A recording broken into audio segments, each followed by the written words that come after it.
इसी मुद्दे पर बीजेपी के ट्रेड एंड उत्तर मुंबई के एनसीपी नेता जिलाध्यक्ष इंद्रपाल सिंह ने ओवैसी पर जमकर निशाना साधा। क्या कुछ कहा उन्होंने, चलिए आपको पूरी बातचीत सुनाते। भारत माता की जय न बोलने को लेकर जहां एमआईएम प्रमुख ओवैसी को के साथ साथ एमआईएम विधायक वारिस पठान को महाराष्ट्र विधानसभा से सस्पेंड कर दिया गया है बजट सत्र के लिए, वहीं शिवसेना अब पूरी तरह से इस मुद्दे पर उग्र होती नजर आ रही है। शिवसेना ने अपने मुखपत्र सामना की संपादकीय में कहा है कि ओवैसी के ऊपर भी देशद्रोह का मामला दर्ज होना चाहिए।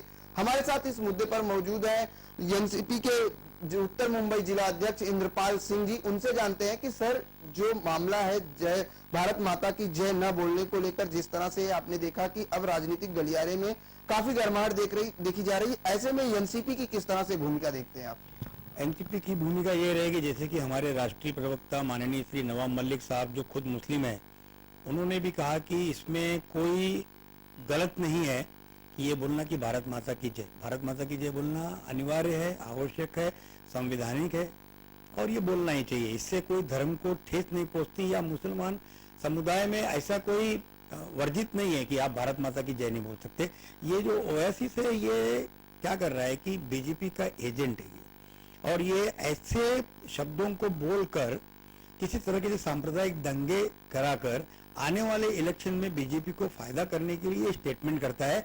ये पैसे का बिकाऊ आदमी है और पैसे लेकर बीजेपी के लिए ये मुसलमानों को भड़काना और मुसलमानों को अलग करना, उनके बीच में दरार पैदा करना, इसको मुसलमान की परिभाषा नहीं पता है।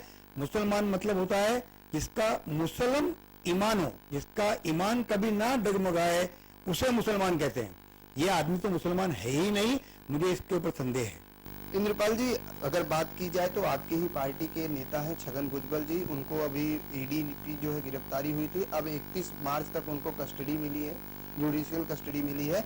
वहीं जिस तरीके से एनसीपी का कहना है कि ये बदले की राजनीति कर रही है, बीजेपी ये कहती है कि कोई बदले की राजनीति नहीं है, जिन्होंने भ्रष्टाचार किया उसके खिलाफ कार्रवाई होगी, उसके खिलाफ एक्शन लिया जाएगा। क्या कहना चाहेंगे?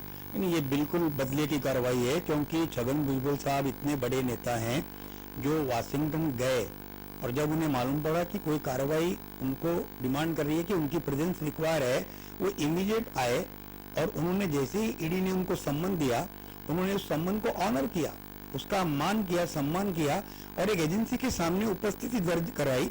और जब जब ईडी ने, एंटी करप्शन ने उन्हें बुलाया है, उन्होंने कभी अवॉइड नहीं किया। कानून ये बोलता है कि अगर आपको जिसके ऊपर आरोप लगे हैं वो आदमी अवेलेबल है इंट्रोगेशन के लिए, तो उसकी अरेस्ट की आवश्यकता नहीं है। ये अरेस्ट नहीं होनी चाहिए थी। इतना बड़ा नेता कहीं भागने वाला नहीं था, उसका सब परमानेंट रेसिडेंस है, परमानेंट प्रॉपर्टीज है, तो वो हिसाब से कानून ये बोलता है कि ऐसे आदमी को अरेस्ट करने की आवश्यकता नहीं है। उसका interrogation as and when required है, आप बुलाइए, वो हाजिर है।